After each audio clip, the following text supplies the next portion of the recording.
M4 TV news కి స్వాగతం. నేటి ముఖ్యాంశాలు.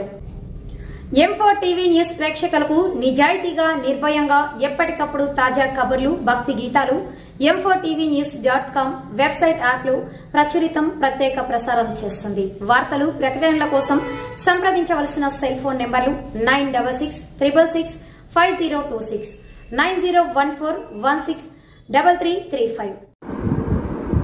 శ్రీ గురుభ్యో నమః. అందరికీ నమస్కారం అండి. మనకి ఈరోజు శ్రావణ శుక్రవారం, అధిక మాసం వచ్చేది నిజ శ్రావణ మాసం. అందరూ కూడా నోములు వ్రతాలు చేసేటువంటి శుభ సమయం.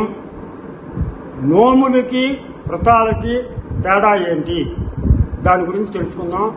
నోము అనగా మనం మనస్సాక్షిగా, మనస్సుతోటి మామూలుగా పూజ చేసుకుని మనం పళ్ళ నోము కానీ, లేదా పుష్పాలు కానీ, లేకపోతే బొట్టు తాంబూలం అని కానీ ఇలాగ నోములు చేస్తూ ఉంటారు. వాటికి నోములు అని చెప్పేసి అంటారు.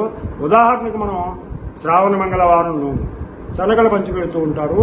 ఈ శ్రావణ మంగళవారాల నోములు, అలాగే అట్ల తద్ది నోము, ఈ అట్ల తద్ది నోము నోచుకుంటూ ఉంటారు. వీటిని నోములు అంటారు.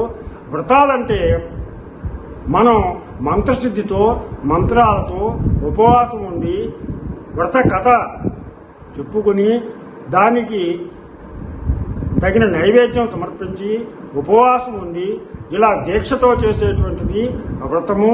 ఇది వరలక్ష్మి శుక్రవారం కానీ, లేదా సత్యనారాయణ స్వామి వ్రతం కానీ ఇలాగా చేసుకునే వాటిని వ్రతం అంటారు. ఈ వ్రతానికి ఖచ్చితంగా మంత్రసిద్ధితో తప్పనిసరిగా చేయాలి. సంకల్పం చెప్పుకోవాలి. సంకల్పం చెప్పుకుని సంకల్పంతో పాటు ఆ దేవతకి పూజ చేసి కథ చెప్పుకుని ఆ తర్వాత ఆ రోజంతా కూడా ఉపవాసం ఉండి చేసేటువంటి దానిని వ్రతము అంటారు. దీనిని ఆడవాళ్ళు సౌభాగ్యం కోసం, తర్వాత పుత్ర సంతతి కోసం, అలాగే పుత్రులు అభివృద్ధి కోసం, తర్వాత వారు ఉన్నత స్థితికి వెళ్ళడానికి, ఇలాంటి వాటిలన్నిటికీ కూడా ఒక సంకల్పంతో చేసేటువంటి వాటిని వ్రతాలు అంటారు. నోములు అన్నవి మామూలుగా మనస్సుతోటి చేసుకునేటువంటి వాటిని నోములు అంటారు. మంత్రసిద్ధితోటి, మంత్రంతో, ఉపవాసంతో, సంకల్పంతో చేసేటువంటి వాటిని వ్రతాలు అంటారు.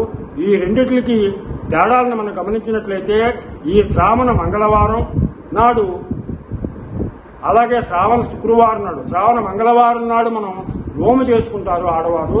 అలాగే శ్రావణ శుక్రవారం నాడు వ్రతం చేసుకుంటారు. ఈ రెండిటికి తేడా గమనించి నోముని నోముగా, వ్రతాన్ని వ్రతంగా సంకల్పంతో చేసుకుంటారని, ఇది తెలియని వాళ్ళందరికీ కూడా తెలియజేస్తారని ఆశిస్తూ, మీకు ఈ వీడియో నచ్చినట్లయితే సబ్స్క్రైబ్ చేస్తారని ఆశిస్తూ రాపాక వెంకట ప్రభాకర్.